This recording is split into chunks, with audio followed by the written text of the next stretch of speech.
Donc l'exercice 20, page 107, fondre l'anneau unique.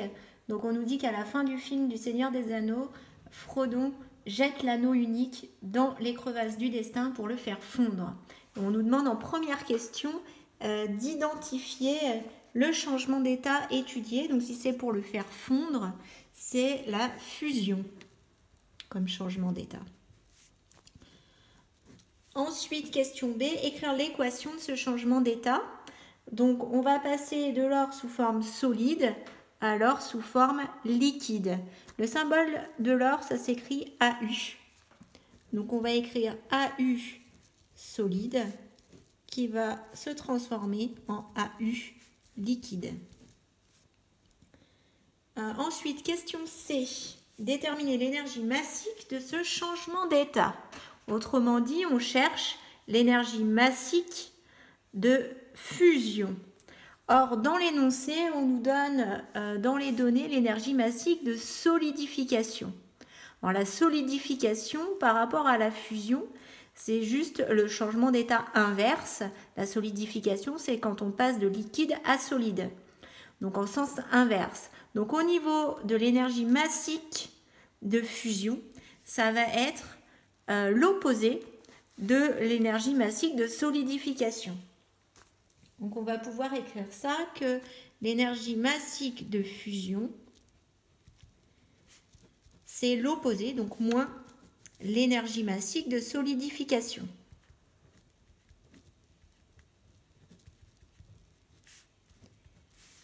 Donc, si on doit prendre l'opposé ici, on va transformer le signe moins en plus.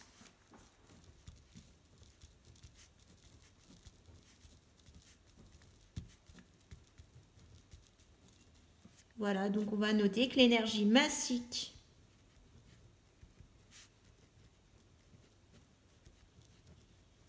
de fusion de l'or est de 6,57 fois 10 puissance 4 joules par kilogramme. Autrement dit, il faut fournir 6,57 fois 10 puissance 4 joules pour réussir à faire fondre 1 kg d'or.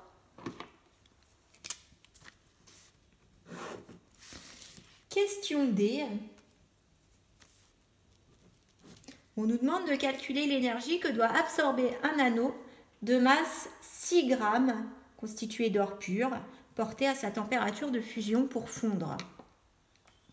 Donc, mais on va calculer cette énergie, et pour calculer l'énergie totale de la fusion, eh bien, il va falloir multiplier la masse par l'énergie massique de fusion.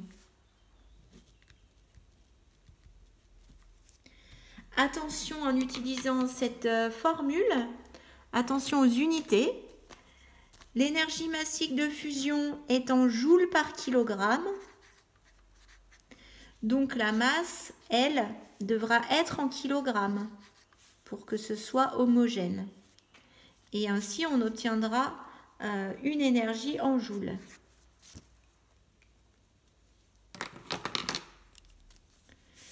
Donc pour la masse, on est sur une masse de 6 grammes. L'anneau pèse 6 grammes. On va convertir ça en kilogrammes.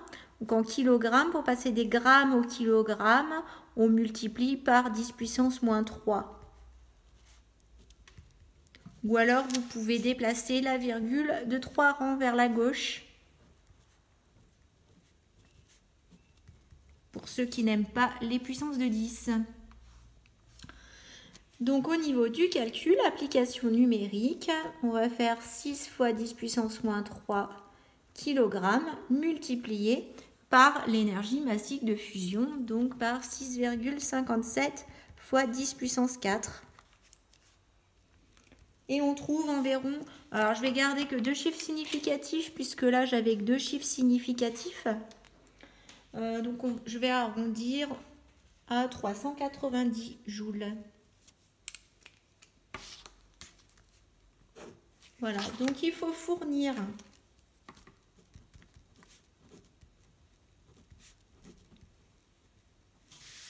relever un peu.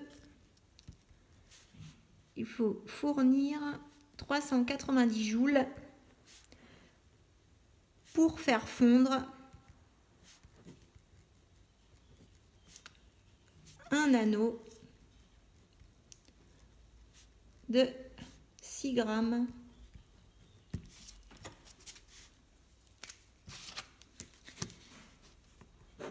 Et voilà, j'espère que vous avez bien compris comment faire, comment utiliser cette formule qui relie donc l'énergie à fournir ou libérer avec l'énergie massique. Voilà, passez une bonne journée.